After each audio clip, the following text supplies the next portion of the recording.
பணியூர். இந்த இடங்களில் உங்களெல்லாம் சந்திக்கிற மிக மிக மிக மிக மகிழ்ச்சியாகவும் ரொம்ப ஒரு நிகழ்ச்சியாகவும் இருக்குது. மாண்பு முதலமைச்சர் அவர்கள் பதவியேற்கும் போது ஒரு வார்த்தை சொன்னார். இந்த ஆட்சி அமைஞ்சது நம்மளோட மக்களுக்காக, நம்ம மக்கள்லாம் தேர்ந்தெடுத்து நம்மளை சூஸ் பண்ணி கொடுத்துருக்காங்கன்னு எங்கள் ஒரு எம்எல்ஏ பார்த்து மீட் பண்ணும்போது எம்எல்ஏ மீட்டிங்கில் சொன்னார். இது எல்லாமே நம்ம மக்களுக்காக கொடுத்த மாற்றம். 50 ஆண்டு காலமாக 70 ஆண்டு காலமாக இருந்த கட்சி எல்லாமே தமிழ்நாடு அரசியல் மட்டுமல்ல, இந்தியா லெவல் எல்லா இடங்கள்லையுமே இந்த மாதிரி புரட்சிகரமான ஒரு மக்கள் ஒரு சப்போர்ட் கொடுத்துருக்காங்க.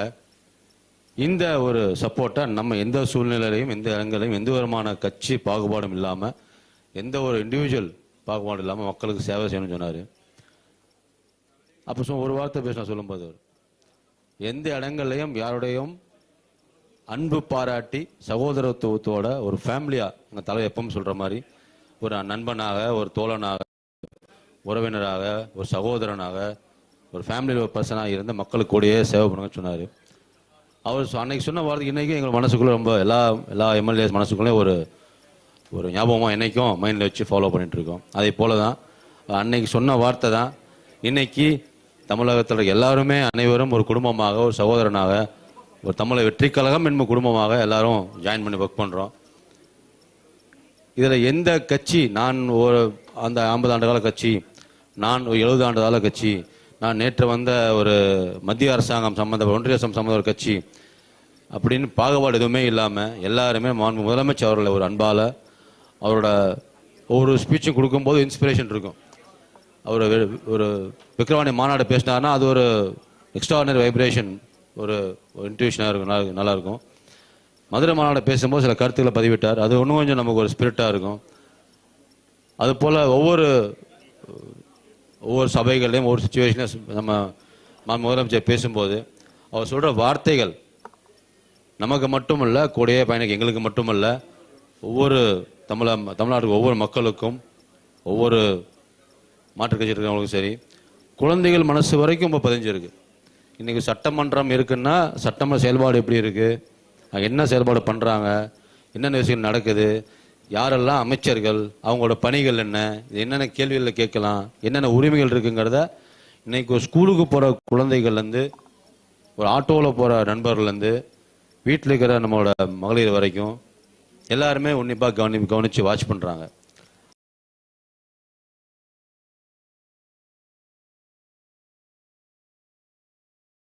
அந்த இதில் எந்த மாற்று கருத்தும் இல்லை. இனி தமிழகம் மட்டுமல்ல, இந்தியாவில் எந்த இடத்துல போனாலும், இங்கே டெல்லி போனாலும் இந்த அரசியல் மாற்றங்கிறது பெரும் பேசும் பொருளாக நம்ம வெற்றி தலைவரின் பெயரை சொல்லி ஒரு ஹிஸ்ட்ரியில் பெரிய லெவலில் பதிகிற அளவுக்கு ஒரு வித்தியாசமான ஒரு தேர்தல், வித்தியாசமான அமைப்பு முறை இருக்குது. இதில் இந்த ஒரு அரசியல் மாற்றத்தில், இந்த அரசியல் மக்கள் சேவையில் இப்போ நம்ம முதலமைச்சர் சொல்கிற மாதிரி மனசாட்சியுள்ள மக்களாட்சியாக இந்த தேர்தலில் இந்த தமிழக மக்களுக்கு வேலை செய்வதிலையும் அவங்களுக்கு தேவை கூடந்து ஒர்க் பண்ணுறதுலையும் நான் மட்டுமல்ல, எங்கள் கூட எல்லாருமே, எங்கள் நண்பர் முதலமைச்சர், மாண்புமிகு அமைச்சர் கிருஷ்ணானந்த அண்ணன், எங்கள் கூட இருக்கிற சட்டமன்ற உறுப்பினர்கள், எங்கள் கூட பணியாற்றும் அமைச்சர்கள், எங்களோட இருக்கிற மாற்றுக் கட்சி இருக்கிற தோழர்கள் எல்லாருமே சிறப்பாகவும் சீரியஸாக ஒர்க் பண்ணிகிட்ருக்கோம். எல்லாம் ஒரே கொள்கையோடு தான் இருக்கும். எந்த சூழ்நிலையிலையும் எந்த இடங்கள்லையும் லஞ்ச லாவணியம் இல்லாத ஆட்சியையும், நேர்மையான ஆட்சியையும், ஊழலற்ற வெளிப்படுத்தமிழ் ஆட்சியை மட்டும்தான் பண்ணணுங்கிறது எல்லாருமே ஒரே சென்ட்ரிக்காக, ஒரே சிஸ்டமேட்டிக்காக நம்ம முதலமைச்சர் ஒரே கொள்கையை இறங்கி ஃபாலோ பண்ணுறோம். இது வருங்காலங்கள் இப்போ ஆல்ரெடி எல்லாம் பாதி பேர் தெரிஞ்சிருக்கும். இனி வருங்காலங்களில் பட்ஜெட் செஷன்லாம் வரும்போது எல்லா இடங்கள்லையும் எந்த ஒரு டிபார்ட்மெண்ட் இருந்தாலும் அவங்க லிபர்ட்டியாக, ஃப்ரீயாக மக்களுக்கு என்ன சர்வீஸை பண்ணணுமோ, எந்த நோக்கத்துக்காக ஒவ்வொரு அமைப்பும் உருவாக்கப்பட்டதோ அந்த நோக்கத்தை கண்டிப்பாக நிறைவேற்றும். லஞ்ச ஒழிப்புத்துறையாகட்டும், எல்லாண்டோ ஒரு டிபார்ட்மெண்ட், எல்லா துறைகளும் அதற்கு என்ன துறை ஒதுக்கப்பட்டதோ அந்த துறைகளில் யாரோட ஃபோர்ஸ்ஃபுல், யாரோட ப்ரெஷர் இல்லாமல் இண்டிபெண்ட்டாக அவங்களோட துறைகளை 100க்கு 100 மடங்கு செய்வாங்க. நம்ம முதலமைச்சர் சொல்லிட்டு இருக்கிற மாதிரி எல்லா துறைகளுமே இண்டிபெண்ட்டாக, எந்த ப்ரெஷரும் இல்லாமல், வெளிப்படைத்தன்மையோட மக்களுக்கு தேவையான சர்வீஸோட மட்டும்தான் இருப்பாங்கிறது நீ வருங்காலம் இப்போ ஆல்ரெடி பார்த்துக்கிட்டு இருக்கோம். எல்லா துறைகளும் பார்க்குறோம். இன்னும் வரும் காலங்களில் இன்னும் சிறப்பாகவும் மேன்மையாகவும் திறமையாகவும் ஃபாஸ்ட்டாகவும் ஒர்க் பண்ணுங்கிறத எந்த நம்பிக்கையும் எந்த விதமான மாற்று கருத்தும் இல்லை. 100% இருக்கும். இங்கே வந்து அனைவருக்குமே இந்த நீங்கள் மட்டுமல்ல அனைவருமே இந்த தமிழக மக்களில் இந்த தமிழ்நாட்டில் அனைவருக்கும் ஒரு நல்ல ஆட்சியையும் ஒரு அன்பான ஆட்சியையும் மக்களுக்கு சர்வீஸ் பண்ணுற ஒரே கொள்கையோடும் நீங்கள் எல்லாரும் பயணிக்கணுங்கிற கருத்தையும் இனி வரப்போகிற காலங்களில் வர அனைத்து விதமான மக்களும் ஒரே கொள்கை மட்டும்தான் இருக்கும். உள்ளே வரும்போதே நம்ம மைண்டில் செட் பண்ணிடுவோம், இப்படி தான் இருக்கணும், இந்த கட்சி நம்ம தமிழ் வெற்றி கழகத்தை பொறுத்தவரைக்கும் இப்படி தான் இருக்கணும், இதுதான் பிரின்சிபல்ஸு, இங்கே தான் ஃபாலோ அப்ஸு, எந்த எதிர்பார்ப்பும் இல்லை, மக்களுக்கு ஹெல்ப் பண்ணுவோம், சர்வீஸ் பண்ணுவோம். நம்ம முதலமைச்சரோட அவர் என்ன சொல்லுகிறாரோ, என்ன கட்டளையிடுகிறாரோ, என்ன நினைக்கிறாரோ, அவர் கருத்து என்னவா இருக்கோ, அவர் எண்ணங்கள் என்னவா இருக்கோ அதை மட்டுமே சீரிய முறையில் செய்யணுங்கிறத எல்லாரும் கடைப்பிடிக்கணும்னு கேட்டுக்கிட்டு நம்ம தமிழ் வெற்றி கழகத்தில் உறுதிமொழி சொல்லுவோம். அந்த உறுதிமொழியில் ஒவ்வொரு வார்த்தைகளும் செதுக்கப்பட்ட வார்த்தைகள். அதன் பிரகாரம் அனைவருமே இன்று மட்டுமல்ல நாளை மட்டுமல்ல தமிழக மக்களுக்கு சர்வீஸ் இருந்து இந்த தமிழக வெற்றி கழகம் மக்களுடனே இருக்கும், மக்களுடனே பயணிக்கும் என்று எல்லாத்துக்கும் ஒரு உறுதிமொழி கொடுத்துட்டு விடைபெறுகிறேன். நன்றி, வணக்கம்.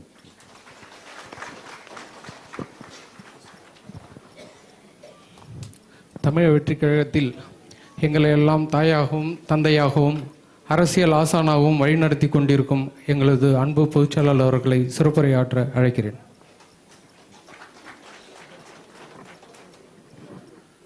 மதிப்புக்கும் மரியாதைக்குரிய மாண்புமிகு சகோதரர் வெங்கட்ராமன், மதிப்புக்கும் மரியாதைக்குரிய மாண்புமிகு சட்டமன்ற உறுப்பினர் அருள் பிரகாசம் மற்றும் இங்கே வருகை தந்திருக்கும் உங்கள் அனைவருக்கும் என்னுடைய முதற்கண் வணக்கத்தை தெரிவித்துக் கொள்கிறேன். மாற்று கட்சியிலிருந்து இன்று எல்லோரும் நீங்கள் இங்கே வந்திருக்கிறீங்க, ரொம்ப ரொம்ப சந்தோஷம். தமிழ்நாடு முதலமைச்சர் அவர்களை நம்பி நீங்கள் இங்கே வந்திருக்கிறீர்கள். உங்களுக்குண்டான மரியாதை கண்டிப்பாக தமிழக வெற்றி கழகத்தில் கொடுக்கப்படும் என்று திட்டவட்டமாக தெரிவித்துக் கொள்கிறேன். மாண்புமிகு முதலமைச்சர் அவர்கள் சொல்லுவதெல்லாம் யாரை அவர்களுக்கு உரிய மரியாதையை நீங்கள் கொடுக்க வேண்டுதான் எங்களுக்கு உத்தரவிட்டிருக்கிறார்.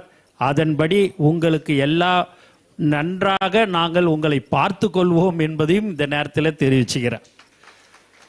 மேலும் நம்மளுடைய தமிழக வெற்றி கழகத்தின் தலைவர் தளபதி மாண்புமிகு முதலமைச்சரை நம்பி தமிழக மக்கள் வாக்களித்தார்கள்.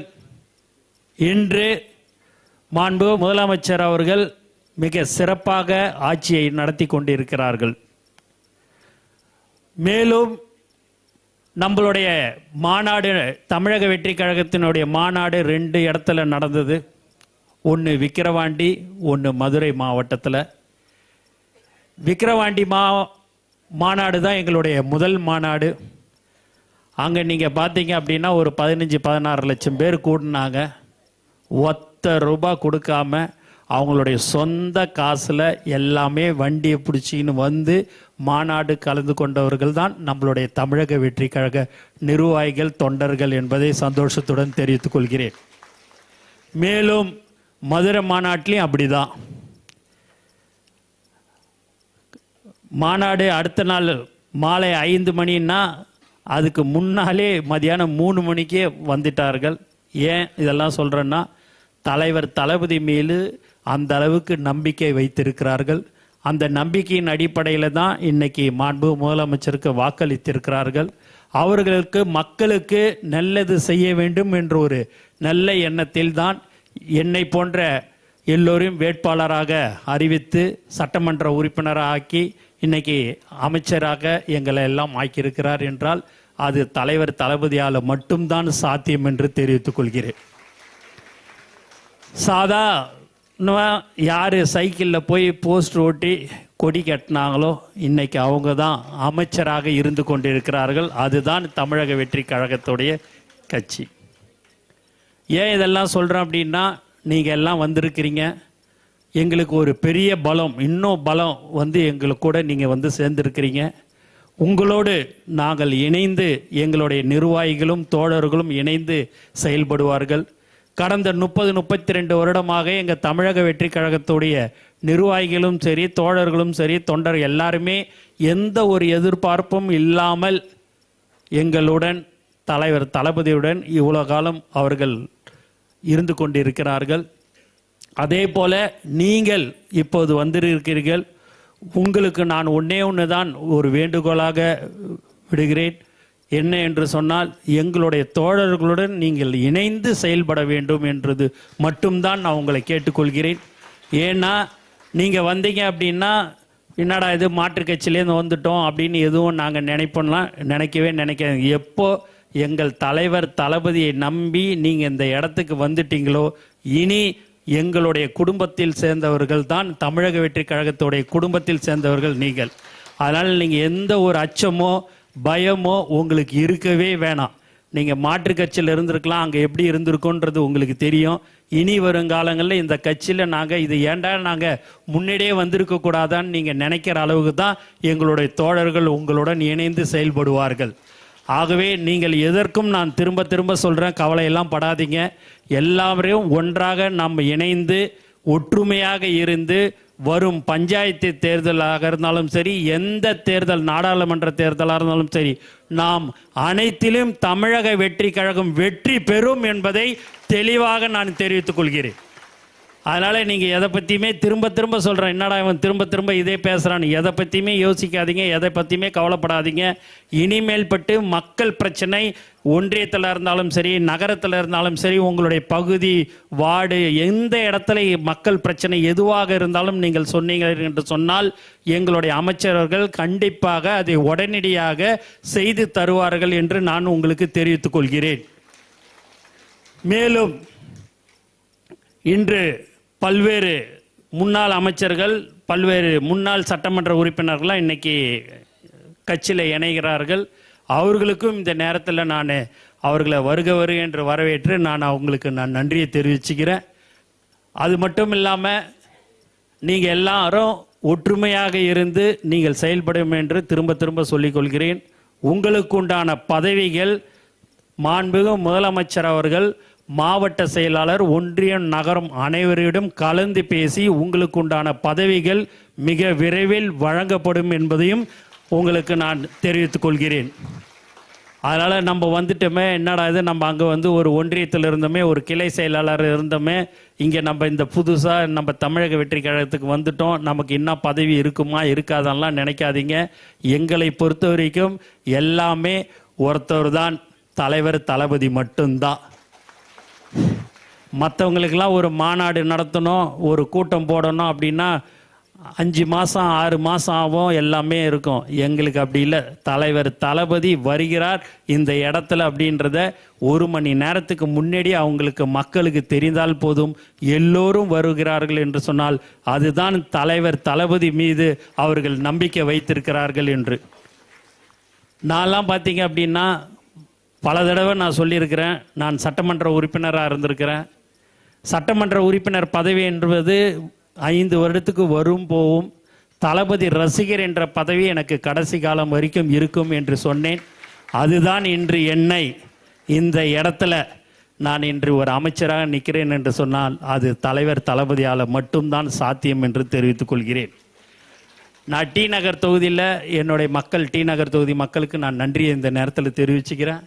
டி நகர் தொகுதியில் பார்த்தீங்கன்னா வெறும் 4 நாள் தான் நான் போய் ஓட்டே கேட்டேன். ஆனால் எனக்கு ஓட்டு போடலைங்க, தலைவர் தளபதிக்கு தான் ஓட்டு போட்டாங்க. 234 தொகுதிகளையும் தலைவர் தளபதிக்காக தான் எல்லாருமே வந்து ஓட்டு போட்டாங்க. அது மட்டும் இல்லாமல் எந்த ஒரு, எல்லா கட்சியும் எப்படி வேணாலும் இருந்திருக்கலாம், ஆனால் தமிழக வெற்றி கழகம் மட்டும் டெபாசிட் கழகம் மட்டும்தான். ஏன் இதெல்லாம் சொல்கிறோம் திரும்ப திரும்ப அப்படின்னா, மக்களுக்கு சேவை செய்ய வேண்டும். தளபதி விலையில்லா விருதகம், தளபதி நூலகம், தளபதி பயிலகம், தளபதி விலையில்லா ரொட்டி முட்டைப்பால் திட்டம், தளபதி விலையில்லா வீடு கட்டும் திட்டம் என்று பல்வேறு திட்டங்களை கடந்த பல வருடங்களாக தமிழக வெற்றி கழகத்தின் சார்பாக, அதற்கு முன்பாக ரசிகர் மன்றமாக இருக்கும்போதும் சரி, நற்பணி மன்றமாக இருக்கும்போதும் சரி, மக்கள் இயக்கமாக இருக்கும்போது இதையெல்லாம் செய்து கொண்டு இருந்தோம். இன்று தலைவர் தளபதி அவர்கள் தமிழக வெற்றி கழகன்ற ஒரு கட்சி ஆரம்பித்து குறுகிய காலத்திலேயே முதலமைச்சராக இருக்கிறார் என்றால் இந்தியாவிலே நம்மளுடைய தலைவர் தளபதி மட்டும்தான் என்று தெளிவாக தெரிவித்துக் கொள்கிறேன். ஆகவே நீங்கள் எல்லோரும் இங்கே தாய்மார்கள்லாம் நிறைய பேர் வந்திருக்கிறாங்க, அவங்களுக்கும் என்னுடைய நன்றியை நான் தெரிவிச்சுக்கிறேன். நீங்களும் உங்களுக்கு மகளிர் அணியில் அதற்குண்டான பதவிகள் தலைவர் தளபதி அவர்கள் வழங்குவார் என்றதையும் உங்களுக்கு தெரிவிச்சுக்கிறேன். அது மட்டும் இல்லாமல் நீங்கள் எல்லோரும் மாவட்ட செயலாளர், எங்களுடைய மாவட்ட செயலாளர், ஒன்றியம், நகரத்தோடு நீங்கள் இணைந்து செயல்பட வேண்டும் என்று திரும்ப திரும்ப கேட்டுக்கொள்கிறேன். ஏன் அதை நாங்கள் திரும்ப திரும்ப சொல்கிறோம் அப்படின்னா, நாளைக்கு எந்தவித ஒரு பிரச்சனையும் நம்மளுடைய கட்சியில் வந்தது கிடையாது, வரவும் வராது. இருந்தாலும் யாரும் வரல, இருந்தாலும் உங்களுக்கு எல்லாருமே நீங்கள் இணைந்து செயல்பட வேண்டும் என்று நான் உங்களை கேட்டுக்கொள்கிறேன். மேலும் இன்று பல்வேறு மாவட்டங்களிலிருந்து நீங்கள் எல்லாருமே வந்திருக்கிறீங்க. ரொம்ப திரும்ப சொல்கிறேன், ஒரு நன்றி, சந்தோஷம். அது மட்டும் இல்லாமல் இந்த தலைவர் தளபதியை பற்றியும் நீங்கள் தெரிஞ்சுக்கணும் அப்படின்றது நான் நிறையா தடவை சொல்லியிருப்பேன். உங்களை நீங்கள் அதெல்லாம் பார்த்துருப்பீங்க, யூடியூப்பு எல்லாத்துலேயுமே, டிவிலாம். தலைவர் தளபதி எப்படின்னா, ஒருத்தவங்களுக்கு ஒரு பொண்ணு பழனிச்செல்வி அப்படின்றது சொல்லி பார்த்தீங்கன்னா, திருநெல்வேலியிலேருந்து ஒரு பொண்ணு பிடெக் படிச்சுட்டு இங்கே வேலைக்கு வந்துட்டாங்க சென்னைக்கு. வந்து ஒரு 15-16 நாள் தான் இருக்கும். அவங்க காலையில் 6 மணிக்கு ஷிஃப்ட்டுக்கு, ஐடி கம்பெனியில் ஒர்க் பண்ணுறது ஷிஃப்ட்டுக்கு போகும்போது ரோட்லேயே கிராஸ் பண்ணும்போது ஒரு கார் இடிச்சிட்டு நிற்காமல் போயிடுச்சு. அந்த பொண்ணை இட்டுன்னு போயிட்டு ஹாஸ்பிட்டலில் அட்மிட் பண்ணிட்டாங்க. அட்மிட் பண்ண உடனேயே ஒரு 2-3 நாள் கழித்து தலைவர் தளபதிக்கு தெரிய வந்தது, அந்த பொண்ணு இதுமாரி ஆக்சிடெண்ட் ஆகி அந்த ஹாஸ்பிட்டலில் அட்மிட் ஆகிருக்குதுன்னு. என்னை கூப்பிட்டு உடனே போய் அந்த ஹாஸ்பிட்டலில் போய் பாரு, அது என்ன அவங்களுக்கு எப்படி இருக்குதுன்னு சுச்சுவேஷன் போய் பாருன்னாரு. போய் பார்த்ததுக்கு அந்த பொண்ணுக்கு போய் பார்க்கும்போது டாக்டர் சொன்னாங்க, அந்த பொண்ணு கோமா ஸ்டேஜுக்கு போயிடுச்சு சார். ஒரு 3 நாள் ஆகுது அந்த பொண்ணு இங்கே அட்மிட் பண்ணி. யாருன்னு எங்களுக்கு, அவங்க அப்பா அம்மா வந்திருக்கிறாங்க, அவங்களுக்கு பெரிய வசதி இல்லை சார், அதனால் கோமா ஸ்டேஜுக்கு போயிடுச்சு அப்படின்னாங்க. எப்படி மேடம் டாக்டர் சரி பண்ண முடியுமா அப்படின்னு கேட்கும்போது, சார் அது 5 நாள்லேயும் சரியாகலாம், 5 வருஷமும் ஆகலாம், 10 வருஷமும் ஆகலாம். அவங்கள நீங்கள் டிஸ்சார்ஜ் பண்ணி இட்டுன்னு போயிட சொல்லுங்கள் அப்படின்னாங்க. பணம் கட்டணும் அப்படின்னாங்க. சரி, தலைவர் தான் கட்ட போகிறாருன்னு எவ்வளோன்னு பணம் சொன்னாங்க. அதை எடுத்துன்னு போயிட்டு பணத்தை கட்டிட்டோம். கட்டினோடனே டிஸ்சார்ஜ் பண்ணிட்டாங்க. பண்ணிட்டோடனே ஆம்புலன்ஸில் அந்த பொண்ணை இட்டுக்குன்னு போயிட்டாங்க. டக்குன்னு அந்த ஆம்புலன்ஸுன்னு ஹாஸ்பிட்டல் விட்டு வெளியில் போன உடனே திருப்பி அவங்க அப்பா மட்டும் என்கிட்ட வந்தார். வந்துட்டு இதை மாதிரி கோச்சிக்காமல் நான் ஒன்று கேட்கலாமான்னாரு. என்னான்னு, ஒன்றும் இல்லை, என் வீடு குடிசை வீடு திருநெல்வேலியில், என் பொண்ணு இட்டுன்னு போய் அங்கே வச்சுக்க முடியாதுங்க. ஒரு 10 நாள் 15 நாள் ஒரு சின்ன ஹாஸ்பிட்டலில் எங்கேயாவது போய் வச்சுக்கணும். அவங்கள அட்மிட் அங்கே பண்ணிட்டீங்கன்னா நான் வாடகை இடம் பார்த்துட்டு அதுக்கப்புறமா என் பொண்ணு இட்டுக்கிறேன்னாங்க. ஏங்க நீங்கள் இதை முதலே சொல்லக்கூடாதா அப்படின்னு கேட்டேன். கேட்டதுக்கு அவங்க அப்பா சொன்னார், நான் உங்ககிட்ட ஹெல்ப் கேட்கல, நீங்கள் ஏதோ சோஷியல் மீடியாவில் ஏதோ பார்த்துட்டு செய்கிறீங்க, அதனால் உங்களுக்கு தொந்தரவு கொடுக்கக்கூடாது, தலைவருக்கு தொந்தரவு கொடுக்கக்கூடாதுன்னு சொல்லிட்டு தாங்க நாங்கள் அப்படி இது பண்ணோம் அப்படின்னாரு. சொன்ன உடனேயே நான் தலைவர்கிட்ட சொன்னேன், ஏன் அதே ஹாஸ்பிட்டலில் இருந்திருக்கலாமே, ஏன் டிஸ்சார்ஜ் பண்ண? இல்லை அவங்களுக்கு தெரிஞ்ச ஹாஸ்பிட்டலில், அவங்க திருநெல்வேலியில் அவங்களுடைய சொந்தக்கார யாரோ ஒருத்தர் டாக்டராக இருக்கிறாராம், அந்த ஹாஸ்பிட்டலில் அட்மிட் பண்ணிக்கலாமான்னு கேட்குறாங்கன்னு. அது எத்தனை நாள் ஆனாலும் சரி, எத்தனை வருஷம் ஆனாலும் சரி, அது கொண்டுன்னு போயிட்டு அட்மிட் பண்ணிட்டு அவங்க சௌரியத்துக்கு நீ சொல்லிடுன்னாரு. சொன்ன உடனே அந்த பொண்ணை அந்த ஹாஸ்பிட்டலில் போயிட்டு அட்மிட் பண்ணி 15வது நாள் அந்த பொண்ணு நன்றாக கண்முழித்து இன்று நன்றாக இருக்கிறது என்பதை தெரிவித்துக் கொள்கிறேன். அந்த பொண்ணை ஒரு 10 மாதம் 1 வருஷம் இருக்கும்னு நினைக்கிறேன். அதுக்கப்புறமா இங்கே தான் இந்த இடத்துக்கு வந்தாங்க. வந்தவுடனே, அண்ணா என்னை தெரியுதா நினச்சி, பழனிச்செல்வி என்னை தெரியுதான்னு நினச்சி. சொல்லுமா என்னம்மாண்ணே. அண்ணா எனக்கு கல்யாணம்ண்ணே அப்படின்னுச்சு. ரொம்ப சந்தோஷமா அப்படின்னா, அண்ணன் தலைவர்கிட்ட ஆசீர்வாதம். இல்லைம்மா அவர் ஷூட்டிங்கில் இருக்கிறாரு, வந்த பிறகு நான் சொல்கிறேன், நீ பத்திரிக்கை கொடுத்துட்டு போகணும், உங்களுக்கு இந்த பத்திரிக்கை நினச்சி தலைவரை பார்த்துட்டு கொடுத்துட்டு போகணும். இல்லைம்மா வர்றதுக்கு 1 வாரம் 10 நாள் ஆகும் அப்படின்னு சொன்னேன். ஆனால் இன்னைக்கு நான் இருக்கிறேன், உயிரோட மறுஜென்மம் எடுத்துருக்கிறேன்னா அது தலைவர் தளபதியால் தான். அவரை பார்க்காம நான் ஆசீர்வாதம் வாங்காமல் நான் போக மாட்டேன்னு நினச்சி நான் உடனே சொன்னேன், நீ வந்திருக்குது திருநெல்வேலியிலேருந்து, அடுத்த வாரம் உனக்கு புதன்கிழமையோ வியாழக்கிழமையோ கல்யாணம், அது அடுத்த வாரம் உனக்கு கல்யாணம், இங்கேருந்து போகிறதுக்கு 1 நாள் 1.5 நாள் ஆகிடுமா, நான் சொல்கிறது கேளு நீ போ அப்படின்னு. ஆனால் இல்லைண்ணே, என் மாமனார் மாமியார்லாம் ரொம்ப தங்கமானவர், என் கணவரும் தங்கமானவர், நான் ஃபோன் பண்ணி சொன்ன உடனே எப்போ நீ தலைவர் தளபதியை பார்த்துட்டு வரையோ அது வரைக்கும் நாங்கள் காத்துன்னு இருக்கிறோன்னு சொல்லிட்டாங்கன்னு நினச்சி நான் எவ்வளோ சொல்லி பார்த்தேன், போகல. மதியானமும் சொன்னேன், போகல. சாயங்காலமும் சொல்லி பார்த்தேன், போகல. அது இங்கே ஒரு ரூம் எடுத்து அப்பாவும் பொண்ணும் தங்கிட்டாங்க. நான் தலைவர்கிட்ட சொன்னேன், சொல்லி எப்படியாவது அனுப்பிச்சிருந்தேன்னாரு. எவ்வளோ சொல்லியும் அது கேட்கல சார் அப்படின்னு சொல்லி அந்த ரூம்லேயும் போய் அவங்ககிட்ட சொல்லி பார்த்தேன், அப்பயும் போகல அப்படின்னு சொன்ன உடனே அவரே இரவோடாக ஆந்திராவில் இருந்தார். அவரே தனியாக காரை ஓட்டின்னு வந்து அந்த பொண்ணை ஆசீர்வதித்து பரிசு பொருட்களை கொடுத்து அனுப்பி வைத்தவர் தான் தலைவர் தளபதி என்பதை இந்த நேரத்தில் நான் தெரிவிச்சுக்கிறேன். இதை மாதிரியான விஷயங்கள் நிறைய இருக்குது. இருந்தாலும் ஏன் இதை சொல்கிறேன் என்று சொன்னால், அதை மாதிரியான ஒரு நல்ல மனிதர் தான் இன்று மாண்புமிகு முதலமைச்சராக தமிழ்நாட்டு மக்கள் அவரை தேர்ந்தெடுத்திருக்கிறார்கள் என்பதை இந்த நேரத்தில் சந்தோஷத்துடன் தெரிவித்துக் கொண்டு எனக்கு வாய்ப்பு கொடுத்த அனைத்து நல்ல உள்ளங்களுக்கும் நன்றி கூறி விடைபெறுகிறேன். நன்றி, வணக்கம்.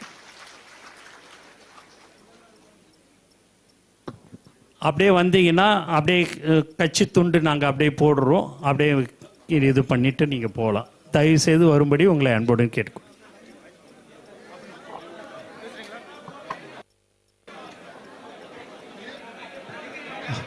எல்லாரையும் பார்ப்பாங்க.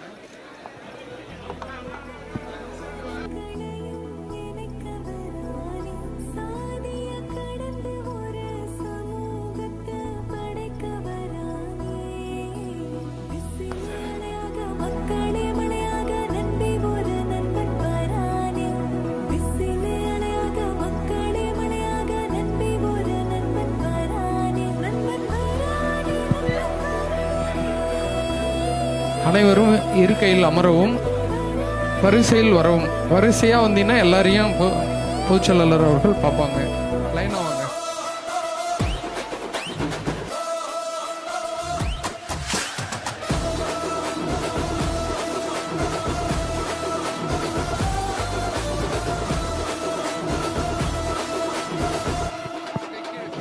ஹலோ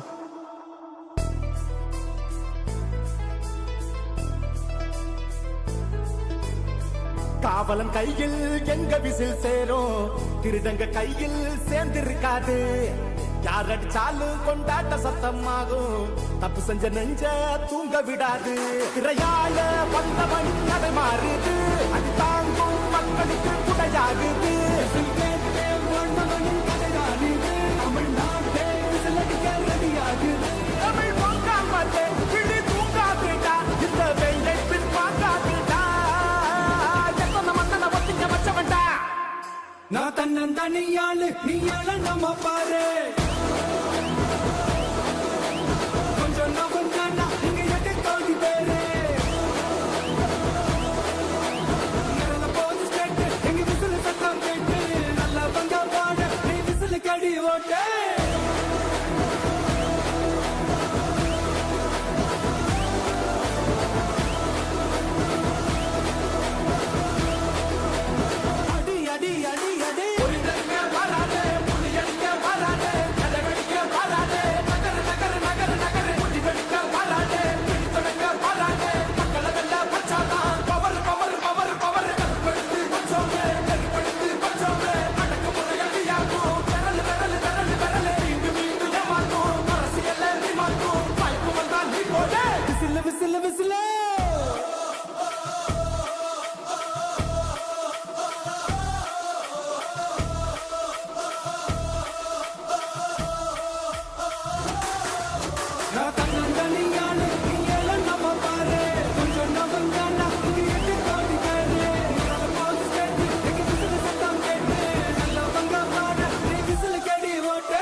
உங்க விஜய் நான் வர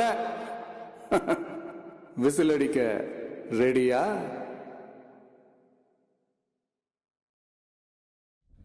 கடைசி நம்பிக்கை மக்களை தேடி வருது, அதை இறுக்கி முடிச்சு ஒரு வரலாறு எழுது.